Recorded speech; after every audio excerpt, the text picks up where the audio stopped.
ওকে, listen everybody.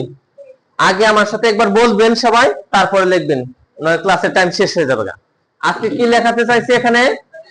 টেন্সের structure কি? জোরে বলেন সবাই, টেন্সের স্ট্রাকচার। টেন্সের স্ট্রাকচার, টেন্স কয়টি? 12টি টেন্স। তাহলে 12টা স্ট্রাকচার। আমি শুধু নাম্বারিং লিখছি। আর স্ট্রাকচার শব্দের অর্থ হলো গঠন। স্ট্রাকচার শব্দের অর্থ কি? গঠন। আমি একবার বলে দিব, আমার সাথে বলবেন সবাই, ঠিক আছে? এখানে কি বলছি? প্রথমে 1 নাম্বার মানে 1 নাম্বার মানে প্রেজেন্ট ইনডিফিনিট টেন্স, 2 নাম্বার মানে present continuous tense, 3 number present perfect tense, present perfect continuous tense, 5 past indefinite, 6 past continuous, 7 কি past perfect tense, 8 past perfect continuous tense, 9 number future indefinite tense, 10 number future continuous tense, 11 number কি future perfect tense, 12 number future perfect continuous tense. তাহলে আমরা এর আগে একবার বলাবো, যেভাবে বলবো আমি ওইভাবে বলবেন, পরে লিখবেন সবাই। বলেন সাবজেক্ট ভার্বের present form plus object. Subject am is are ভার্বের 1 ing plus object. Subject have has ভার্বের third form plus object. Subject have been has been ভার্বের 1 ing plus object. for oblique since subject ভার্বের second form plus object. Subject was were ভার্বের 1 ing plus object. Subject had plus ভার্বের third form plus object. Subject had been plus verb 1 ing plus object plus for since। Subject shall will ভার্বের 1 plus object. Subject shall be will be verb 1 ing plus object. Subject shall have will have plus ভার্বের third form plus object.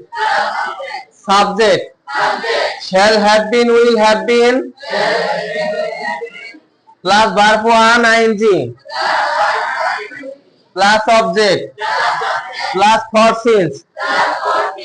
Listen, তাহলে এখানে আরেকটা কয়েকটা গুরুত্বপূর্ণ কথা দেখবেন, খেয়াল করে, যে প্রত্যেকটা কন্টিনিউয়াস টেন্সে আইএনজি আছে ভার্বের। প্রত্যেকটা কন্টিনিউয়াস টেন্সে কি আছে? ভার্বের 1 এর সাথে আইএনজি আছে। এবং প্রত্যেকটা পারফেক্ট টেন্সে ভার্বের সাথে ভার্বের থার্ড ফর্ম আছে। প্রত্যেকটা পারফেক্ট টেন্সে কি আছে? আচ্ছা, এই সেকেন্ড ফর্মটা কোন টেন্সে ব্যবহার হচ্ছে কে বলতে পারেন? ভার্বের সেকেন্ড ফর্ম কোন টেন্সে ব্যবহার হয়? শুধুমাত্র একটা, পাস্ট ইনডিফিনিট। বলেন, পাস্ট ইনডিফিনিট টেন্সে ভার্বের সেকেন্ড ফর্ম ব্যবহার হয়। আর শুধুমাত্র কি পাস্ট ইনডিফিনিটে ভার্বের সেকেন্ড ফর্ম ব্যবহার হয়। আর থার্ড ফর্ম ব্যবহার হয় কোথায়? তাহলে পারফেক্ট টেন্সে। বলেন, সকল পারফেক্ট টেন্সে ভার্বের থার্ড ফর্ম ব্যবহার হয়। বলেন, সকল পারফেক্ট টেন্সে ভার্বের থার্ড ফর্ম ব্যবহার হয়। এদিকে তাকান বলা করে কি বললাম? তাহলে এখন কিভাবে বাসায় প্র্যাকটিসটা করবেন, মনে থাকবে কিভাবে?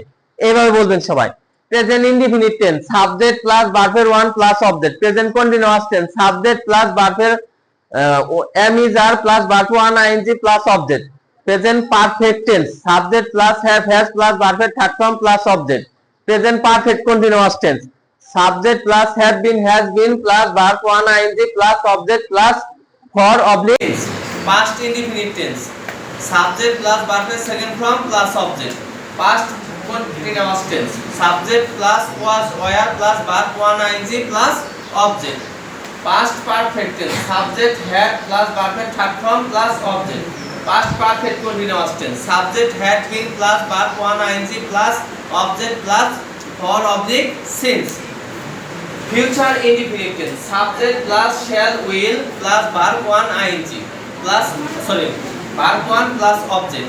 Future continuous tense shall be will be plus verb one ing plus object future perfect tense subject shall have will have plus verb এর third form plus object future perfect continuous tense shall have been will have been verb এর one ing plus object plus for object since আমি কথা clear বুঝাইতে পারছি ভাষায় এইভাবে খাতা দেখে দেখে 10 বার পড়বে 10 বার পড়ার মুখে মোটামুটি একটা কি আসবো মানে স্বাভাবিক সহজে হেজিটেশন ছাড়া মানে স্মুথলি বলার জন্য একটা অভ্যস্ত হবে তারপর মুখস্থ করবেন 10 বার রিডিং করার আগে কেউ মুখস্থ করবেন না কথা ক্লিয়ার বুঝাইতে পারছি দেখে দেখে লেখার পরে 10 বার রিডিং করবেন তারপরে মুখস্থ করার চেষ্টা করবেন এবং কি করবেন আগামী ক্লাসে অবশ্যই আরো 2 বার লেখা নিয়ে আসবেন কয়বার লেখা নিয়ে আসবেন 2 বার ধন্যবাদ সবাইকে আসসালামু আলাইকুম